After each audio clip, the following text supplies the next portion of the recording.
Guys, good Monday morning. My name is Jerry Miller, and welcome to Real Talk, an insider's guide to real estate life and the pursuit of happiness. Today's show is just fantastic. Love the Monday Market Monitor and what we do on Mondays here on this network. Keith Smith puts together a fantastic roundtable just about every Monday, and this one certainly embodies that sentence without question. Judah Wickhauer is our director. Judah, if we can welcome our guests to the program. Our friends Anthony and Nikki in the house. Good morning, guys. How are you? Good morning. It's great to have you guys. It's good to be here. How about you, Nikki? Oh, I'm fantastic. I'm so happy to be here all the time. So, I feel like I just did this last week or something. You did. Just to let you know. You did. I know. New regular. Okay, sure. She is a regular. About once yep. a week she's on the show. Keith Smith, good morning, my friend. Good morning. Good morning, everybody. Everybody have a good weekend? I did, yes. Good. Nice. So Yes. let's start off introducing Anthony. You're going to introduce yourself to the world and tell us about all your awesomeness and everything that you do. All right. Well, it's good to be here. Thank you both. My name is Anthony Haro, and I am the executive director for Thomas Jefferson Area Coalition for the Homeless. And we are a group that's dedicated to making homelessness rare, brief, and non-recurring, which is a little bit technical, I learned. So the other way to say it is we're trying to end homelessness, essentially. So that's the layperson's way to say it. But we don't do direct services per se. We exist to support direct service providers in the community. And we try to take the macro level approach, look at the big picture with homelessness, try to figure out what's missing, and try to fill those gaps.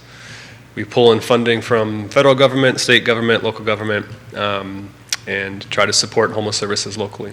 So you're somewhat of a liaison, right? You sometimes you coordinate providers with funding, Right. and then when you were on the show with us last, you were announcing that you were working on this red roof. Is it red roof? Did I get that right? Well, it was the old red carpet. Red carpet. Red Thank carpet you. in, yes. The red carpet.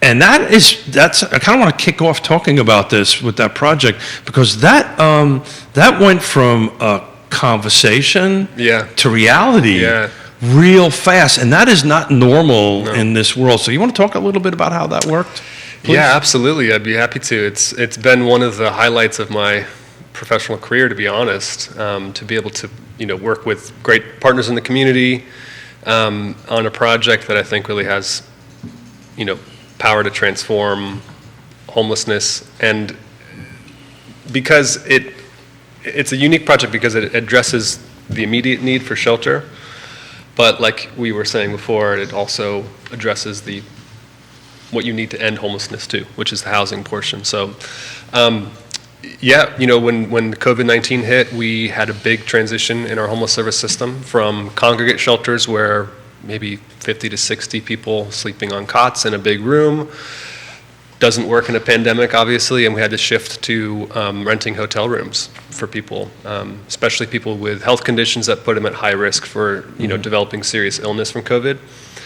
And in the beginning, remember that early time in the pandemic where we weren't sure if this was going to be like a few months. We thought it was going to be a month. Yeah.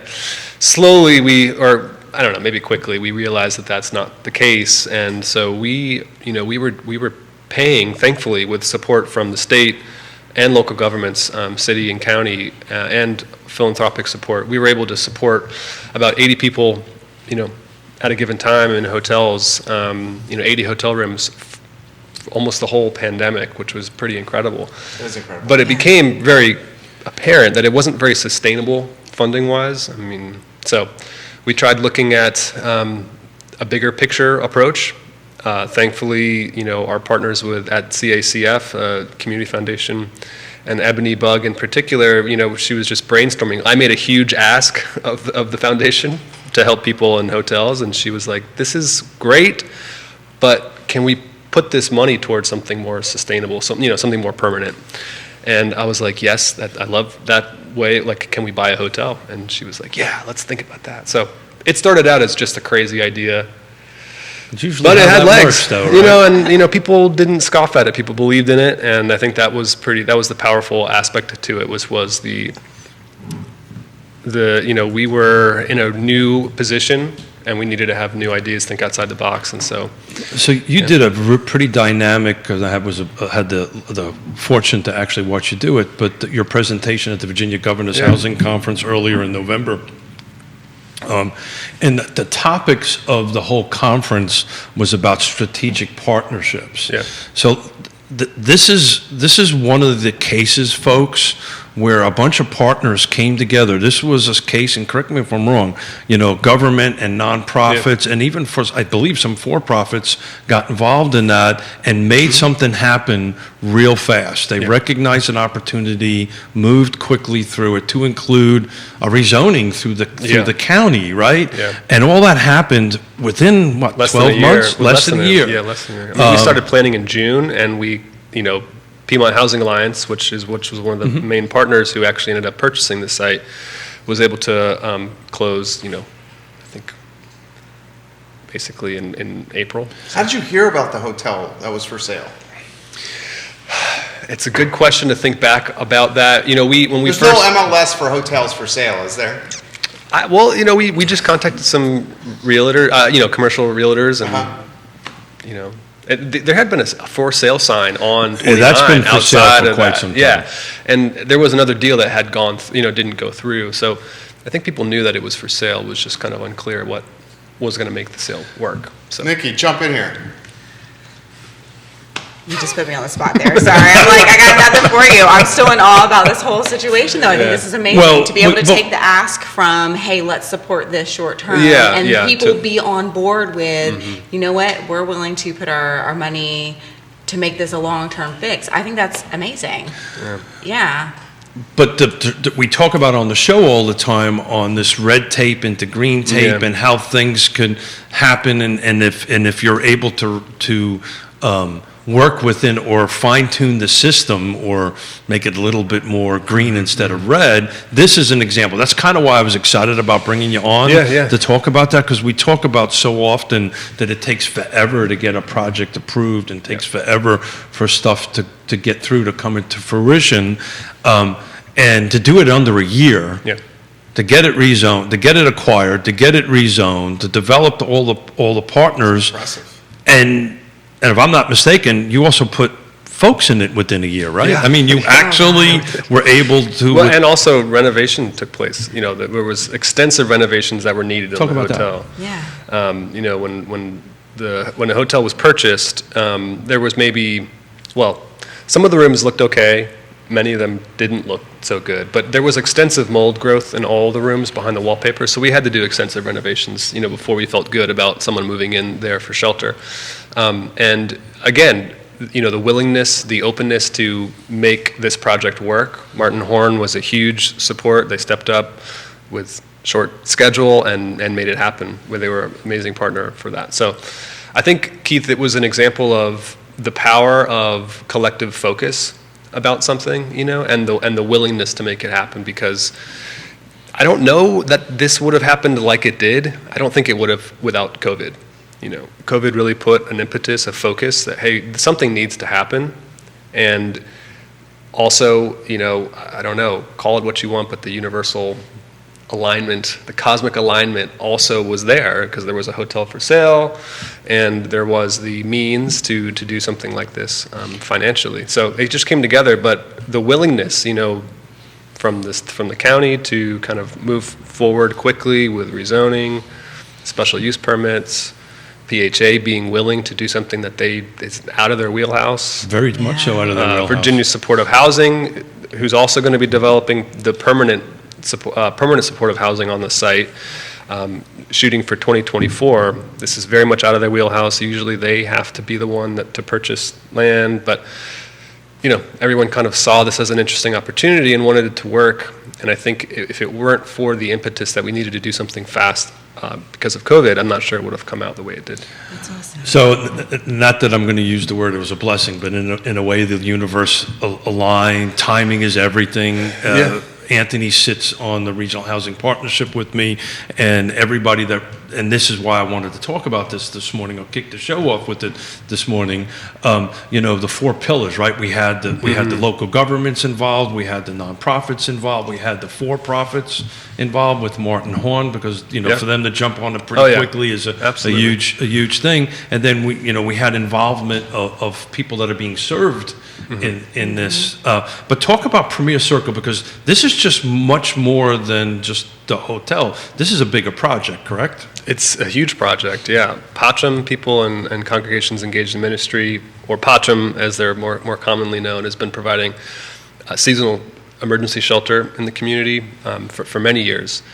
And they've been a partner of TJACH. We help fund some of their programming. So they were, an obvious partner to begin with, because we had to shift out of their congregate shelter in local churches when the pandemic hit into hotel rooms, and they kind of shifted their operation over to supporting people in hotel rooms. And so then when the Red Carpet Inn project was moving forward and we knew it was going to be purchased, we just moved people in there after it was renovated. And so we're now calling it Premier Circle, which is the name of the road that it's on. But it's an emergency shelter project for people who have health conditions that put them at increased risk for COVID. So it's also a mixed income project too, is it not, or is it just? Well, so it's a complicated project. There's different phases to it. Currently, right now, we're using it. The site is being used to provide what's called non-congregate shelter, which basically they're hotel rooms. Everyone has their own room and bathroom. For, again, people experiencing homelessness who have those complicated health conditions that put them at increased risk for homelessness. In 2024, Virginia Supportive Housing is going to begin developing their permanent supportive housing project, which is going to be 80 units, and they hope to open it up in 2024. And so when that happens, they actually have to demolish part of the site to do that. Sure. So we'll have our, use of the site for emergency shelter will decrease by about half. It's kind of hard to figure out right now, but that's kind of the plan. And then later on down the road, when Piedmont Housing Alliance also is going to develop 60 units of affordable housing on the site as well, then our use, that's going to they're going to have to demolish even more units. So it's going to be phasing down our use of the emergency shelter project. But the permanent supportive housing project is income-based, and they use vouchers, housing choice vouchers, project-based housing choice vouchers.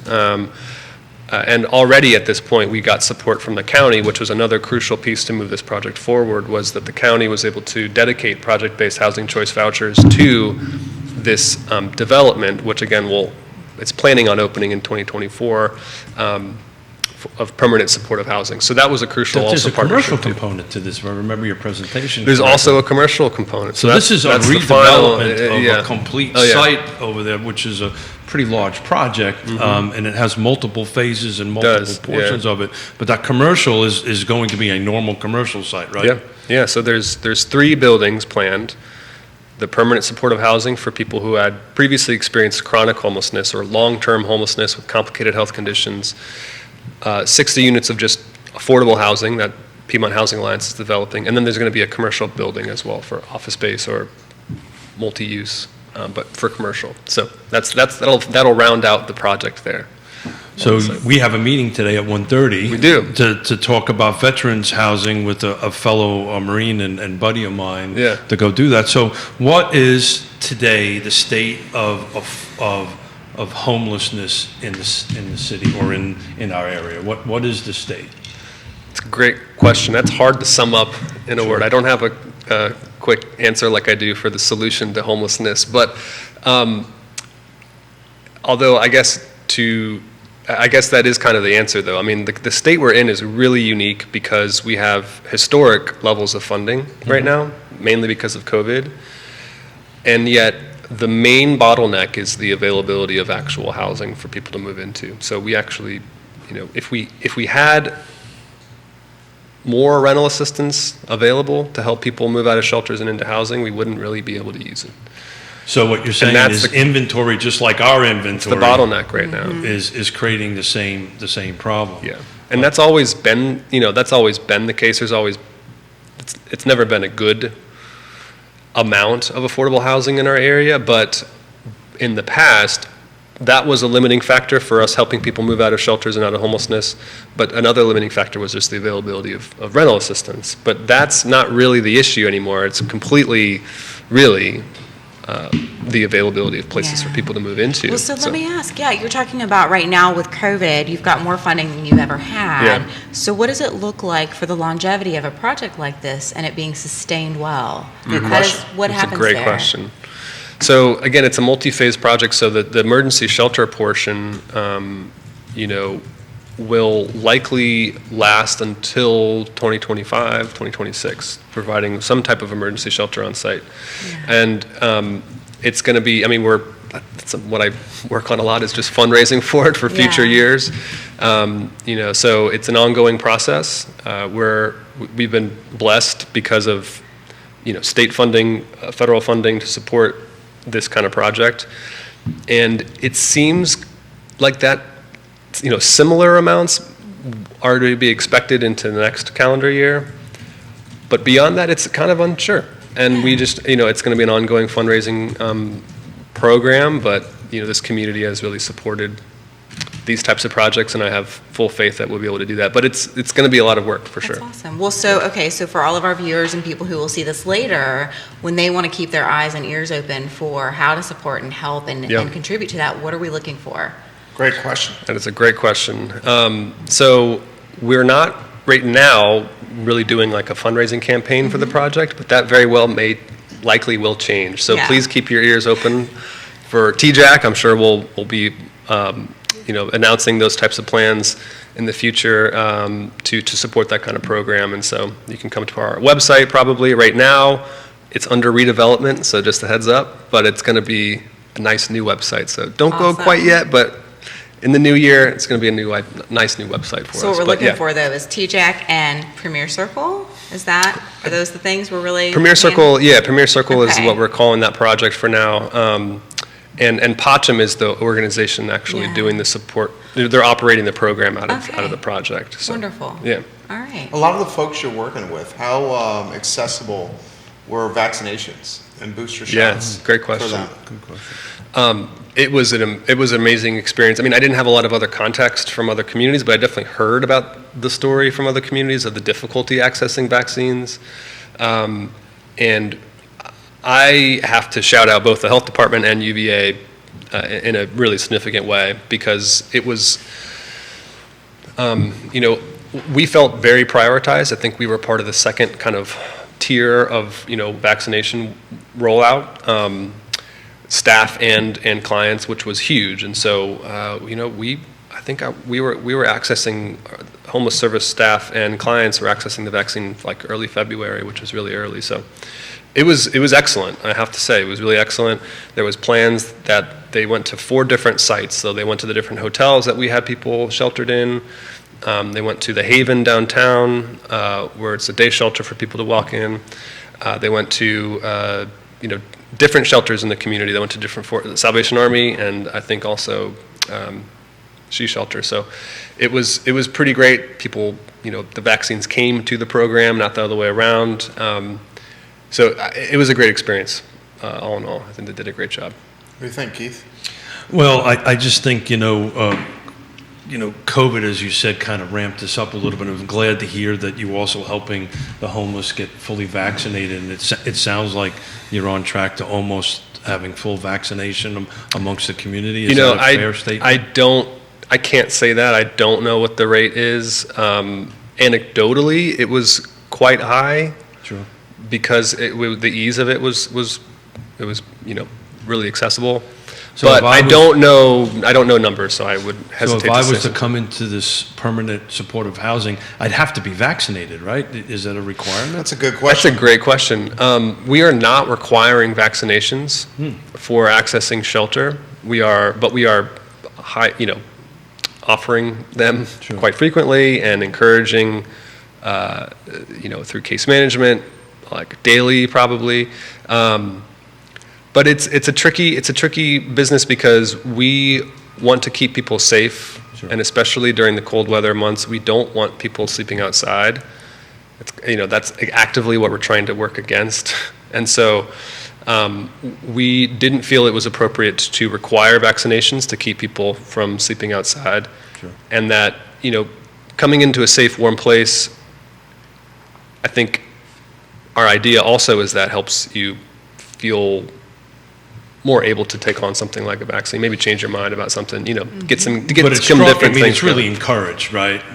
Strongly. I would imagine, and you're making it super easy. Strongly. I mean, so, people experiencing homelessness have definitely, contracted COVID-19, but we have not had an outbreak or spread in the homeless population since the beginning of the pandemic, which is incredible. And I think the biggest thing I can tie it to is just the diligent work of homeless service staff, keeping safe, using masks, getting vaccinated themselves, the vaccination event with people experiencing homelessness that was successful.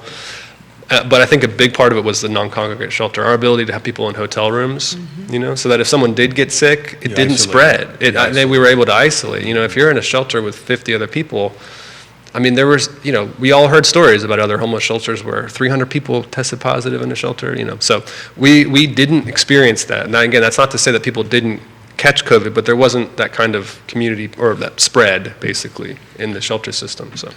Well, you mean the world to Yona and I really, you're just an awesome human being. Just to do this work and day in and day out, it's just, you're one of my heroes in my life. Absolutely.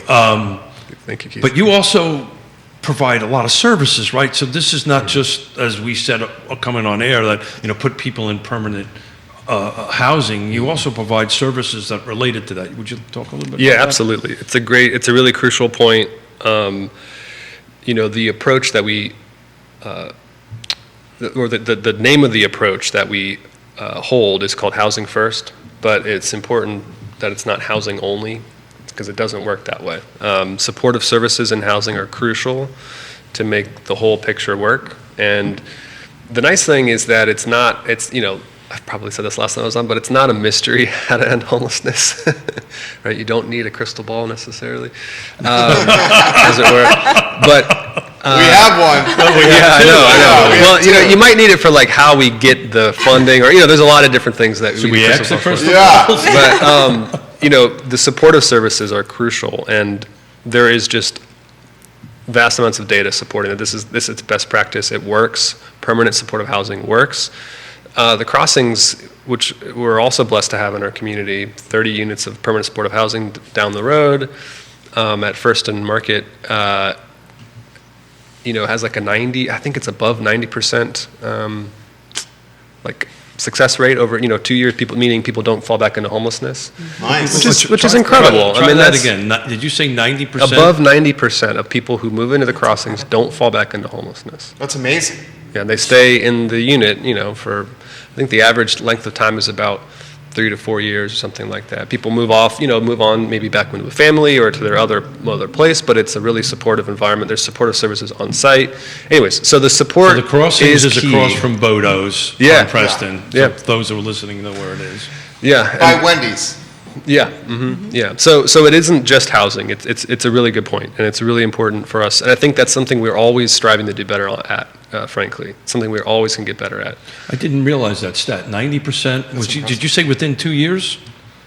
Well, when someone moves in to the crossings, 90% of people don't fall back into homelessness. Got it. Yeah. Well, that's a stat that not too many people. It's incredible. People realize. Yeah. This may be a bit of an uncomfortable question, but I'll ask it anyway, and then maybe you can. Love when they start that way. Lay it on. I know. I'm really curious what's going to come next. As my wife would say, good job on selling it, Smith. I love when they start that way. Bring it on. But,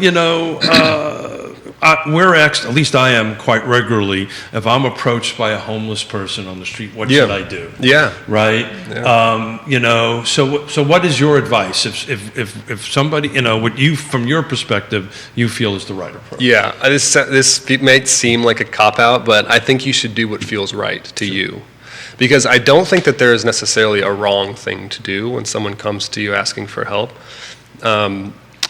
I personally don't usually give money, but I mean, even, I don't know, I can't even say that that's true all the time, but usually I don't. If someone's, I ask them if they want some food or if they need something to drink, and I might do, I'll probably buy them something to eat, but that's just because that's what feels right to me personally. I don't think anyone should shame anyone else for giving money or to not give money. I mean, so that might seem like a cop-out, but it's not.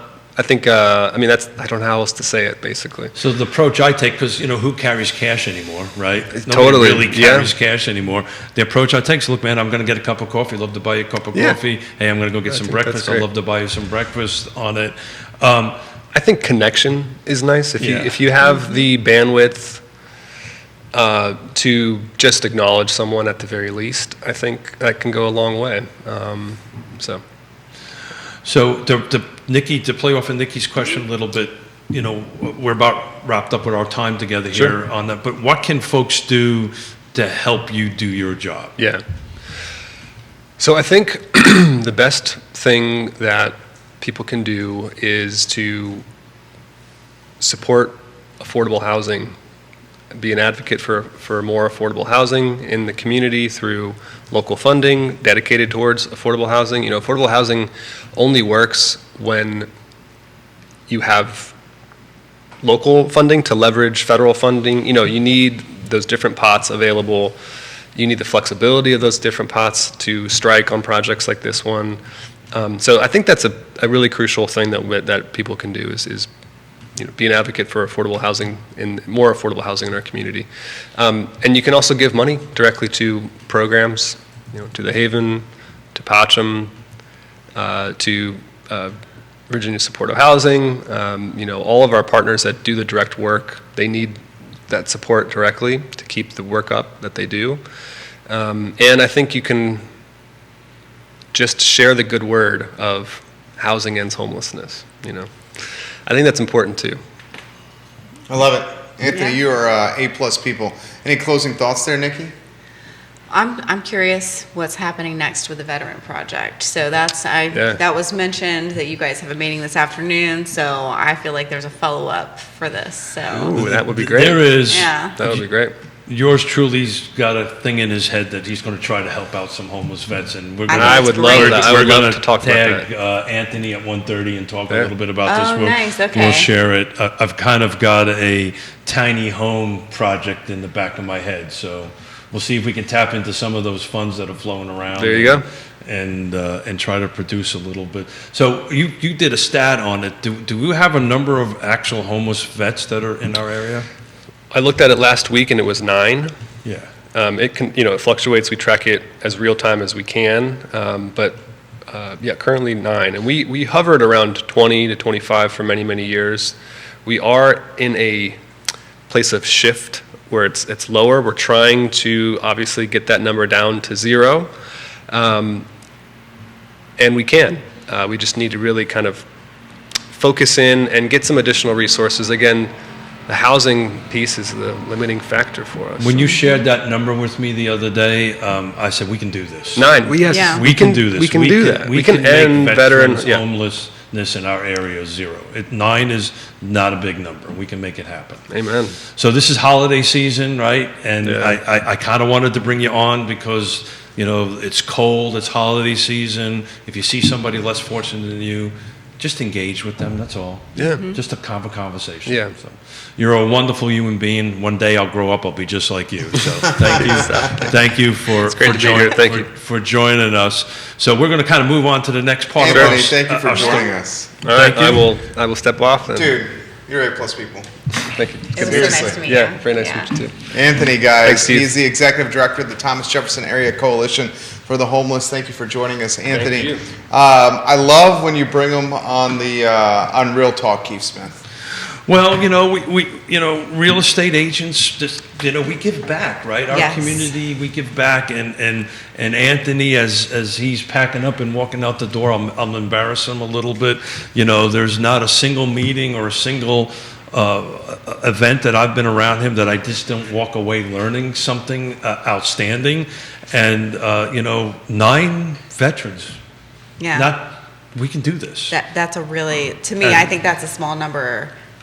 and the level of impact that can happen by helping is incredible. And as a veteran, and I'm a veteran, Yes. we're trying to see what we can Yes. do. So you might get recruited, by the way. I'm here for that. I have It's a feeling okay. she's willing to help. Yeah, But How's the weekend, Nikki? Did you have a good one? I did. I had a good one. Yeah? Yes, yep. Spent some time with the kiddos, spent some time being social with some holiday geared things, and a little bit of time at the office trying to rearrange some things and make it a nicer space. Little here, little there. Very nice. Yeah. Want to hear what happened in the last week in real estate? I would love to. Oh, let's do it. Let's do it. So we're, believe it or not, week over week, pretty darn close to par. So last week we had 57 come on, we had 79 go off. This week, ending yesterday, we had 56 come on and 76 go off. So as far as I'm concerned, Okay. we had 2 week over weeks that were pretty similar. Thank you, Anthony.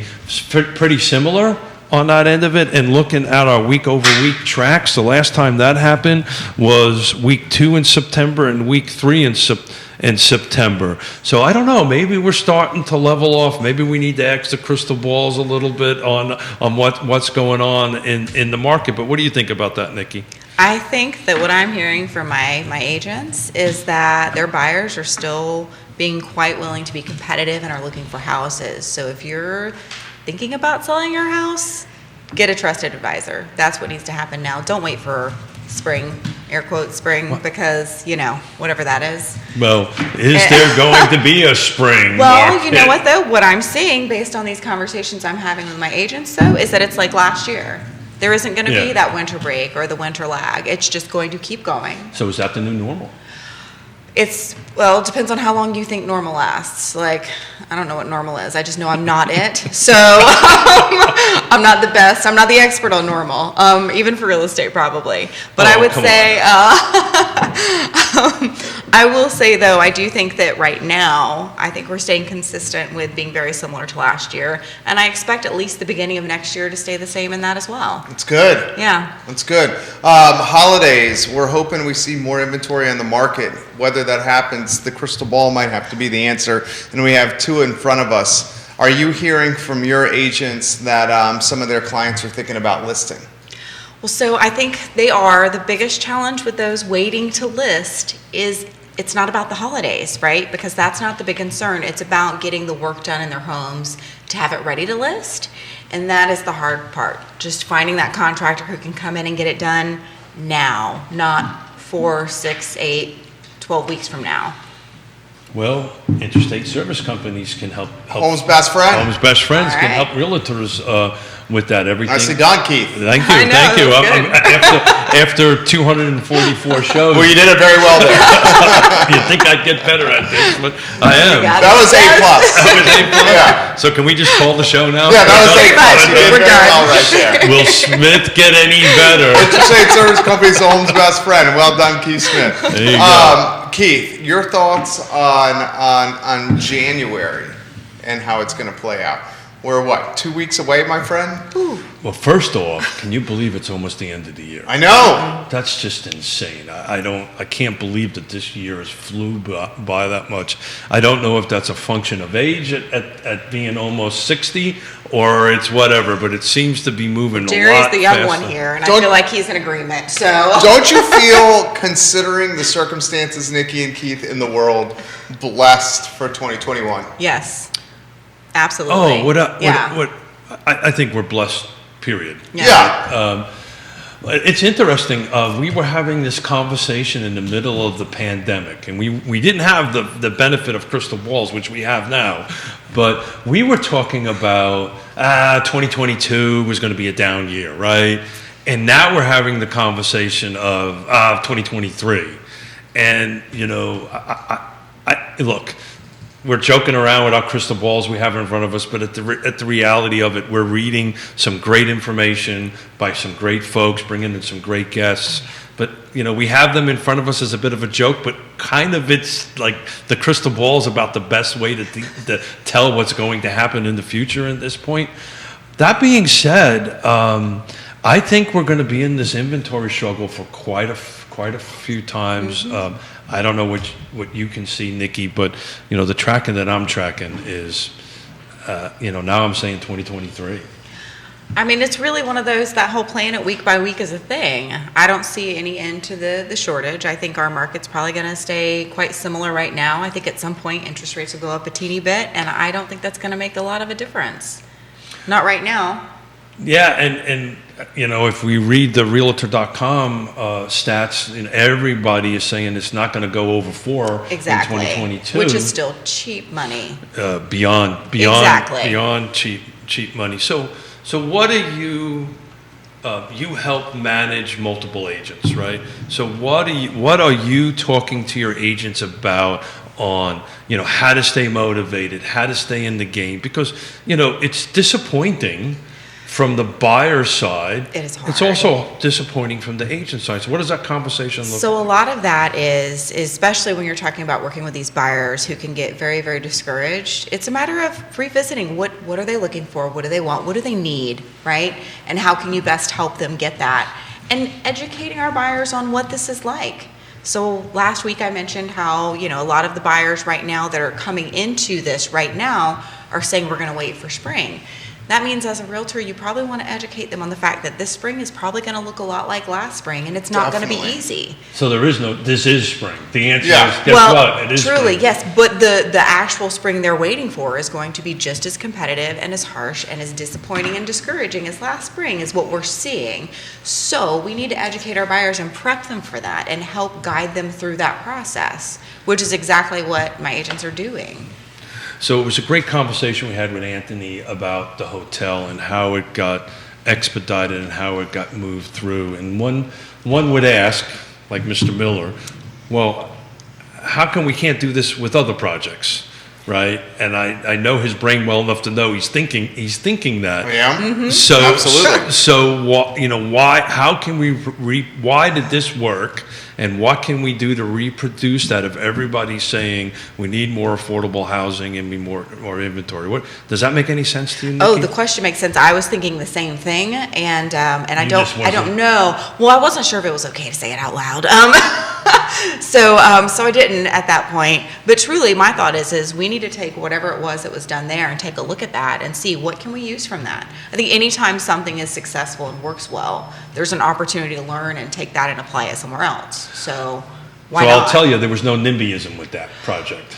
And that is a hard thing to overcome. From what I know of our area and what I hear, that is a challenge. Well, a lot of it had to do with the location. Right? Yeah, I think that's what it was. Don't you? I know it had everything to do with there's some rental properties directly behind it, but it wasn't within an HOA or close to an HOA. By North Downtown, I think the location helped big time. Yeah. Absolutely. But it's an interesting conversation, and I'm gonna try to get myself into trouble here. So when I start stuttering, then he knows I'm about ready to say something seriously stupid.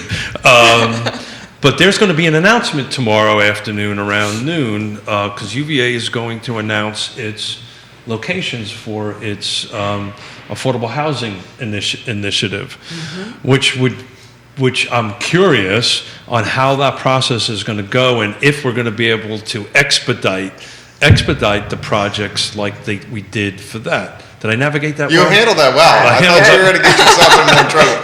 Here's a little background. He's not supposed to say where the locations are, and he hasn't. It's so great. He's done a really good job of not mentioning where the locations are. I will not do that. I know, you've done a good job. I will end up in some jail somewhere. I mean, you don't want that. No, I will not want that. We definitely do not want that. So let's just talk broad strokes. Do you think the contribution of the land is going to have an immediate impact?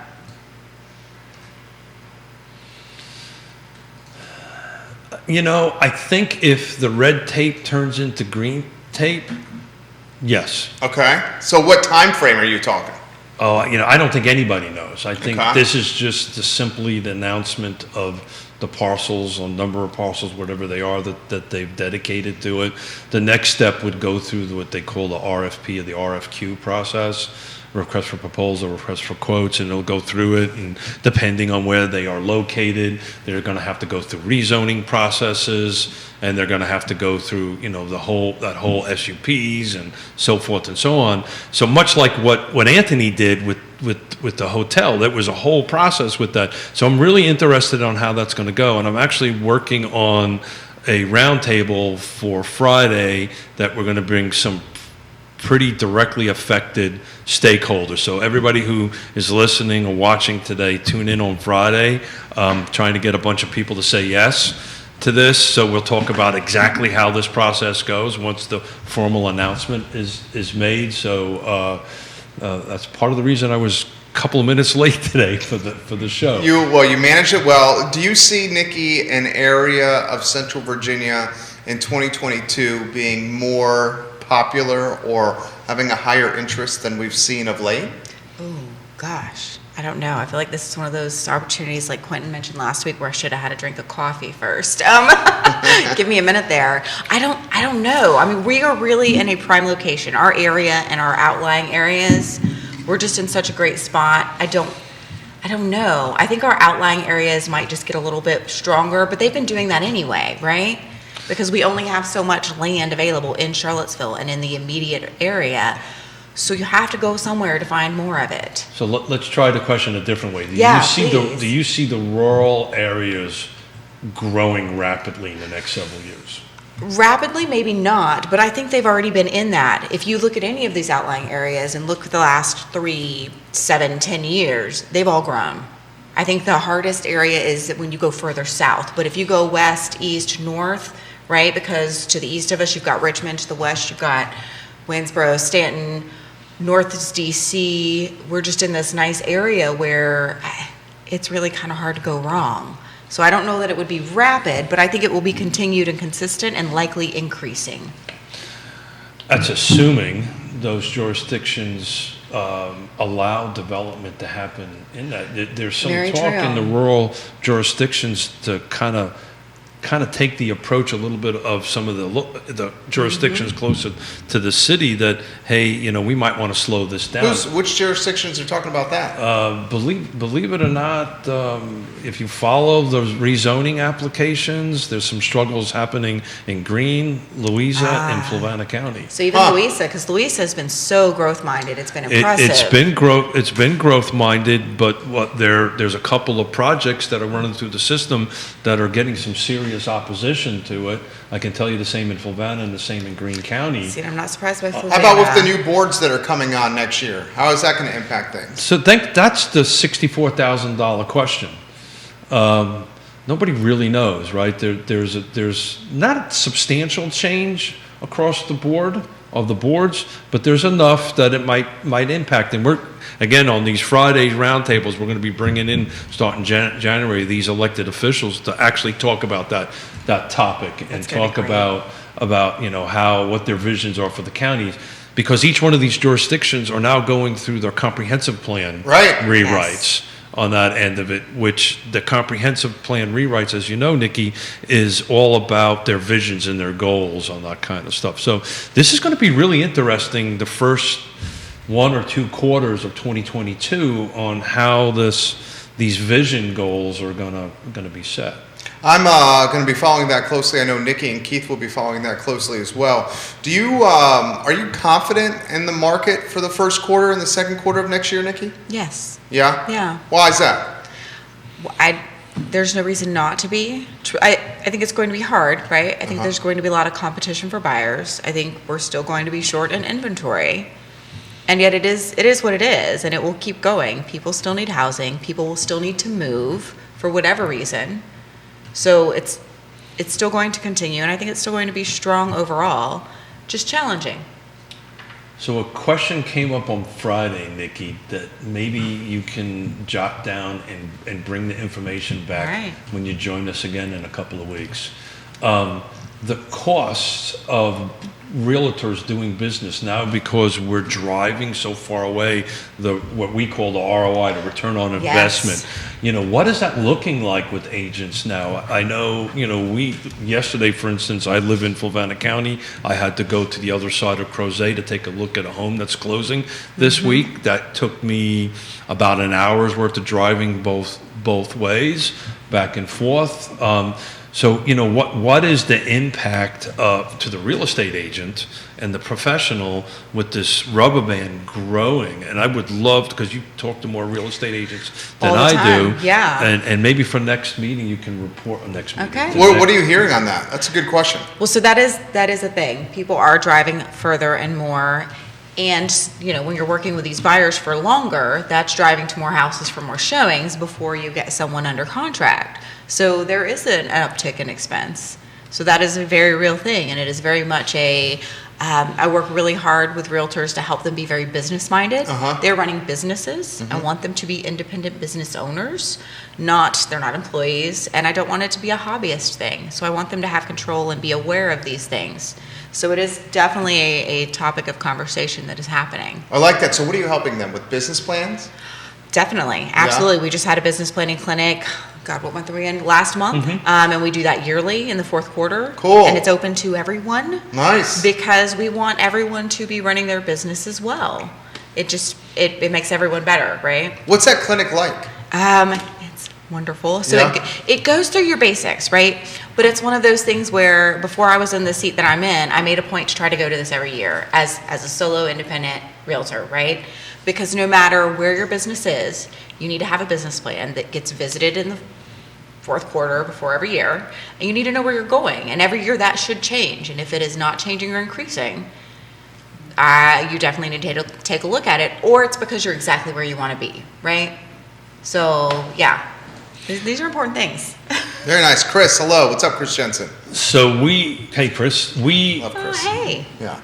We at YRP and KWA, Keller Williams Alliance, we do this, Yona and I coach our agents through this process.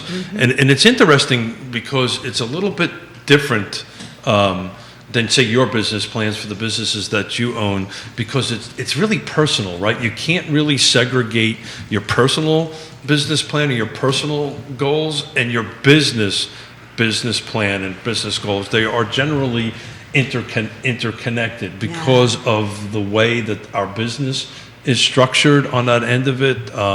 But it's amazing how many conversations we have with real estate agents who don't have a business plan. And then we say, hey, let's sit down. And it only has to be one page. It doesn't have to be something huge and a couple of pages or dozens of pages long. Well, you guys do one every year too, right, Keith? We do one every year, been doing one every year for 30 years. We do a 1 year and a 5 year, and every year, just like Nikki said, we amend it. We review ours quarterly. Nice. Every quarterly we sit down and see how we're doing, what we're not doing wrong. Mrs. Smith goes, Keith, get back to work. You got to do a little bit more work. Sitting around talking to Jerry for 3, 4, 5 hours a day, a week, whatever it is. But and you have a P&L that you review regularly, a profit and loss statement, because that's what you do as a business owner. And it's just one of those things a lot of people don't do. A lot of small businesses in general have a hard time with that because you get into something, right? Sure. Because you love it. Right. Not because you like running a business. So I teach a class at PVC. I used to. I haven't done it since before COVID, but I teach a class in PVCC, which is just a certificate little class, just talking about how to start a business and all this kind of great stuff. And it's generally the people in the class are, I was working for an electrician, now I want to do this, or I was doing this, I want to open up my business. And Jerry knows this. What is your first 2 hires you should make when you're going to start any business it is? What's your first 2 hires you need to hire? Admin. Well, what are you going to say? CPA and an attorney. He knows those aren't, to me, I'm talking employees, and you're not hiring a CPA. No, I said hire. I didn't say employees. I said hire. Okay, and it's amazing how many people don't do that. They write their business plan. They don't engage a CPA. They don't engage a lawyer.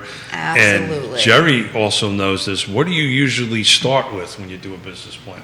What's your first thing you start with? What do you start with? An exit plan. Oh. How am I going to get out of this? How is this going to end? What is my end? Don't mind me. I'm going to take some notes. What is the end going to look like?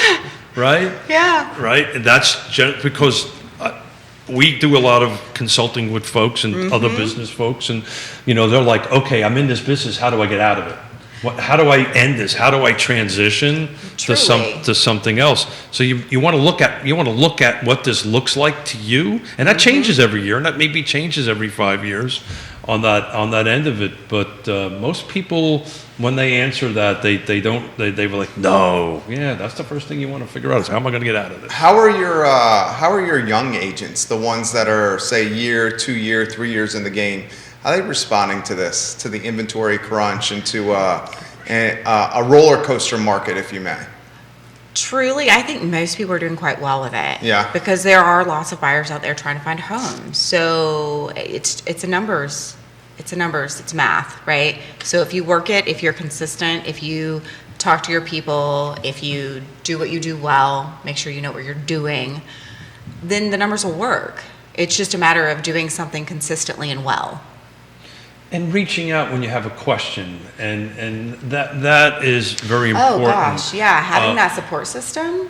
Oh yeah. So that's key. If you don't have a support system, I really don't know how you would do it. So where I am in my office, we're like one big family. And sometimes that means we like each other more on some days than others, right? But overall, like if I need help, I can go to one of many people on any given day, and my agents can do the same. Like it's really important to have that. And then there are classes that you go to, and CAR has those, and we have those, and there's just so much out there. You need to know what's going on and have support. When do new agents generally join the business? Is it in the beginning of the year, it's the middle of the year, or is it just spirit, throughout the year? It varies. It really does. Yeah. I mean, I think we've got a decent amount of people coming in right now. You got more agents coming into CAR now? I think so. I'm like, You're I don't looking know at me CAR like as I'm a on the whole. board or I don't You know. are on the board. You were there. Was Yes, it for I am. Pam Dent's Zoom Yes. sworn-in situation? Yeah. I was there. There's more agents getting in the game? Yeah, Absolutely. Yeah? Well, because it's the best opportunity out there.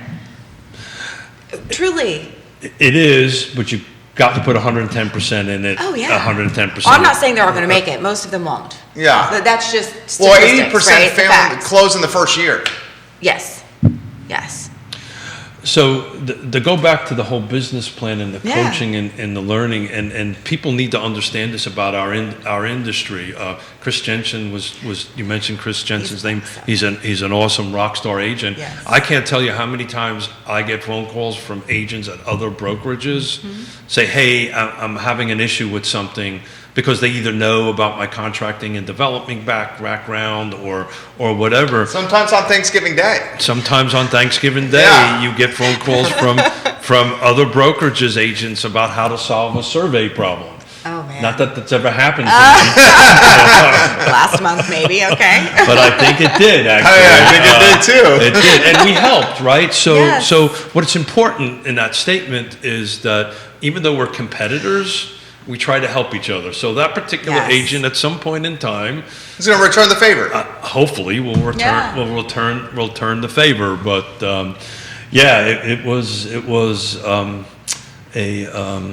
a physical survey question. That's awesome. And I've never been a realtor in any other area, right? So I don't really have the apples to apples comparison. But the feeling that I get from what I do experience when I go to other conferences and stuff is that we're really special here. That kind of thing is not something that happens necessarily everywhere. And I think our area, the Central Virginia, we do that well. We work together well. I have coffee appointments with people regularly, and they're like, oh, I don't want to be recruited. I'm like, that's cool. And it'd be really good for me to know you, because you're going to work with my agents. And I want you to give me a call if you have problems or if you think they're fantastic. right? So we work together well, and we help each other well. Well, it's what rising tide rises all boats, Yes, it right? does. Yeah. Right. Yep. And as you know, we, even though we're competitors, if we can keep it professional, Yes. caring, and trustworthy, then it benefits everybody. At the end of the day, it benefits the clients we're serving, right? Yes, it Does does. it surprise you that more folks are getting in the realtor game? No. Again, With the inventory levels where they're at? nobody's watching, right? So I won't get With the myself, inventory levels where I it's won't get at? myself into trouble. Is Mr. Beckham watching or Mrs. Smith watching? Because I might Quentin, get myself. let us know, I might get Quentin. myself into trouble here a little bit. So, yeah. So, look, the market is perceived to be hot. I'll explain it this way. One of the reasons I only came here with 5 minutes left to come, I was on a Zoom call with some folks at UVA. Okay. And one of the folks asked me, boy, you must be doing really well. You must be rolling in the dough. And I'm very fortunate. We're doing very well. Very thankful for the show. I'm thankful across the board. But this particular individual, which had several PhDs, I said, do you know how I make money? Do you know how I pay my bills? Do you know how I feed myself and pay for weddings and all this stuff? If I can't find Jerry a house to buy and close on, I don't get paid. Mm-hmm. And this particular individual's kind of like, you could see the deer in the headlights look. He didn't quite get it. I said, yeah, so if I can't help you buy something or sell something or whatever, then I don't get paid. Mm-hmm. So, That's why I'm asking. Yeah. And I think the people that are jumping into business that don't have the business background or had the opportunity to sit down with Nikki May not realize that? May not realize that. Yeah, I will say I do try to talk people out of it. You do? Well, because here's the thing. I think it's the best opportunity out there, but I also think that there are some hard realities to being in business for yourself in anything. And in this case, like, I work with a lot of people, they're not in business. They're in business for themselves, but not by themselves, because we give a lot of support, and that's really important. And yet, you are still in business, and there are things you need to do and be prepared for, and things like making sure you pay quarterly taxes, right? That's a thing that has to happen, and making sure that you're set up to be able to have some overlap of, hey, I'm getting into this business, what am I bringing into it? The bar for entry is so low, which makes this really easy, and the return on investment, the potential there is significant. Endless. Yeah. It truly. Right. It is a life-changing thing. I just had my 5-year anniversary in real estate. Nice. And I did a little post on Facebook, and I talked about how this is truly has been and continues to be a life-changing opportunity for me. Congratulations. Thank you so much. I'm excited about it. Did you, when you got into this, did you think you'd make 5 years? Oh, yes. I love it. I am a stubborn, determined woman. Okay, there you go. So the follow-up question is it better Yeah. to come into business now or in the time of a great unpleasantness? I think it is always a good time to come into it, as long as you're coming in with that perspective where you're running a business and you're ready to rock and roll. I think if you don't give it a fair shot, it's not worth it. I think if you're hesitant, have a conversation with someone like me who can help you with a different perspective. One of the things that's always amazed me with conversations I have with real estate agents, how many of them have not created an LLC to run their business. And you'll find the ones that have switched from that understand that this is not personal, this is a business. That sounds like a movie. This is not personal, this is business. On the end of it, even though we're connected personally, it's very difficult to do that. It's very, Yona and I are very good at this. We separate our personal expenses from our business expenses. We have different accounts, we have different cards, we have different bookkeeping systems. And one account gets paid from where you get paid from real estate, and then that pays your personal life so that you're not living paycheck to paycheck, which is one of the things that I find heartbreaking, that I find a lot of successful realtors who do well and know their stuff are living in a paycheck to paycheck lifestyle. So how's that? And there's no need for that. Well, you get this big check, and then what do you do with it? You use it. And then what next? Well, what it really is pipeline. Right, and had this conversation with a new real estate agent that just was recently licensed and is coming on board. And my first conversation with this particular individual was, this is going to be a real personal question, but tell me how much cash you got. Mm-hmm. Do you have enough cash to survive for 6 or 12 months. Because what generally happens with this, with agents, with young agents that are coming in, is they get in, they get all excited, they're working deals, and then all of a sudden they get a contract, and then they're working that contract, which takes months, and they're not working their pipeline, they're not working their sphere of influence to backfill that pipeline, so it becomes this W up and down thing, and that takes years to establish on that end of it. But it doesn't have to. Like if you've got getting that consistent income inflow, yes. But as far as like if you start out with the systems and the things that I know you and Yona teach are big time, and you do those things, then you'll have more consistency. Yeah, and then sometimes we as real estate agents, I've never had this problem, fear delegation. Right, I've got to control everything. I got to control it out. A lot of us in real estate are that way. Yeah, I've never had that struggle with that. You can't build. You're in the minority in real estate. What you're saying, most of the folks that you're encountering, Nikki, want to do everything themselves? Well, because we do it right. If you do it and you do it well, it's hard to let that go. But what that means is there's a process for finding somebody that you can trust to do that with. And there are steps and there are ways to do that. Sure. Well, there are in every business these magic lines, right? These magic price points or these magic volume where you can't do everything. And you have to come to that realization. Yes. As a Marine and as Air Force, right? Yes. As Air Force, you were. I didn't know that. Thank you for your service. Yeah, that's the reason she's getting recruited for the veteran deal. I did not know that. That you're used to this delegation process, right? Either you're being delegated to or you're delegating to somebody else. Yes, you are. In my world, you can't build 30, 40, 50 houses a year without trusting people. Exactly. And that's where it becomes can I trust Jerry to manage this transaction while I go fill my pipeline? Yep. And that's where a lot of agents get stuck. But if you want to grow to this, multiple six-figure portion of it, you're gonna have to trust Jerry. Oh yeah. What do you think is the new price point roundabout for first-time home buyers in this area? What do I want it to be, or what is it going to be? What is it going to be? What do you think, Nikki? Which area are we talking by this area? Let's say Central Virginia as a whole, and then maybe Charlottesville and Albemarle County. Next one. So let's start with the Central Virginia, the outlying areas. I'm thinking if you can start with a 250 as your plan, and then in this market you need to be looking at houses priced lower than that, so that you can have that as a starting point. I think that's still doable, but also very challenging. So I know I just had a conversation over the weekend with someone whose client is looking for, I think 250 was actually their max, and they're having a hard time finding anything. And I think they're looking at Lake Monticello. So, if you're thinking about listing at Lake Monticello, as always, people are looking everywhere, right? The buyers are there. I think 250 is light for Lake Monticello, by the way. What's the lake at now?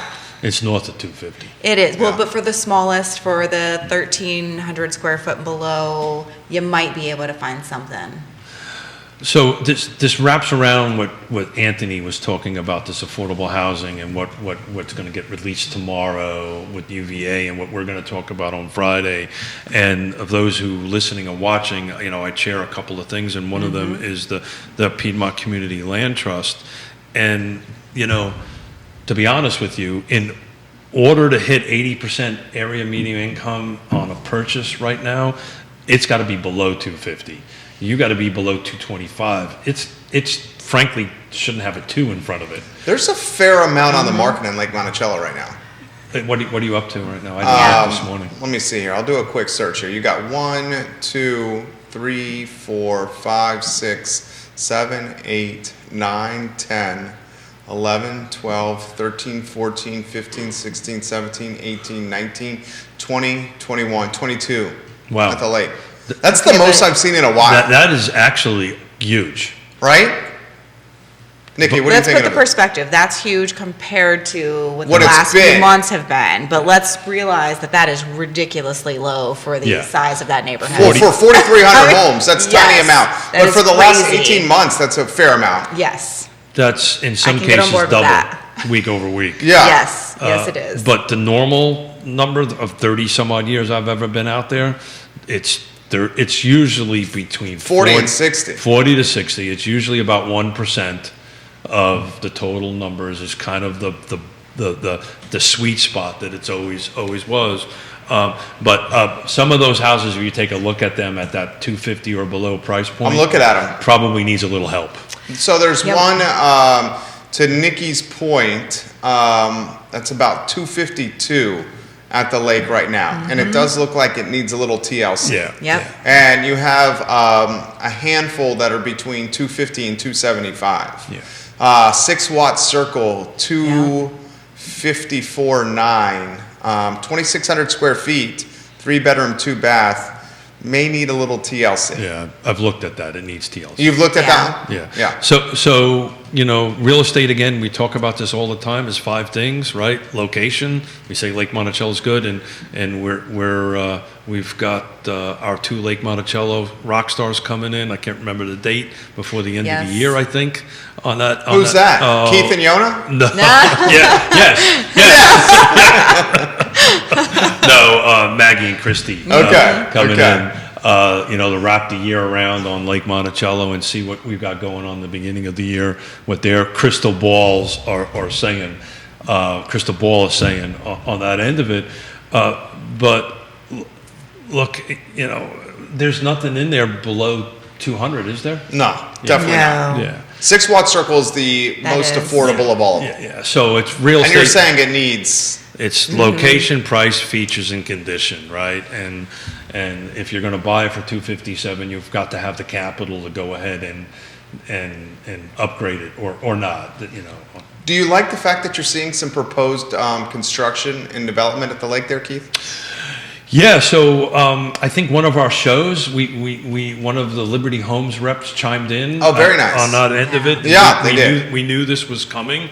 So Liberty Homes went out and bought a bunch of lots out at Lake Monticello. So that 243 to a 4,300 number, probably by the middle of next year, we will be at, for all intents and purposes, 100% built out at Lake Monticello. There's some lots out there that I know has been sitting for years. They're now getting bought by Liberty and by others. You're going to see some new development coming around the lake. We talked about this a couple of times already. There's going to be actually 2 apartment complexes coming around the lake. How do you feel about that? Yeah, I feel good. It's the one's going to be for affordable housing on market, and the other one's going to be affordable housing for seniors. That's great. Why are you guys looking? I'm not looking at it. We did not. Affordable apartments for seniors. What are you guys looking at me for? No, okay, I can't look at Keith. You're a teenager at heart. Oh, thank you for saying that. I sincerely mean that. But I also know that there is some future projects that probably won't get built because of the resistance of the NIMBYism out there will go forward. So it's only going to make the inventory more tighter, and our prices are going to reflect to that. I don't, the crystal ball is saying 2022 we're going to be in the same issues, if not worse. I think worse. Yeah, I would agree with that. I think worse. And Keith, I'm curious of your take. I think it's going to go well into 2023 and beyond. Yeah. Well, I think, inflation is going to be a big issue on that. What Yellen is going to do. The new jobs coming to the area with outside employees.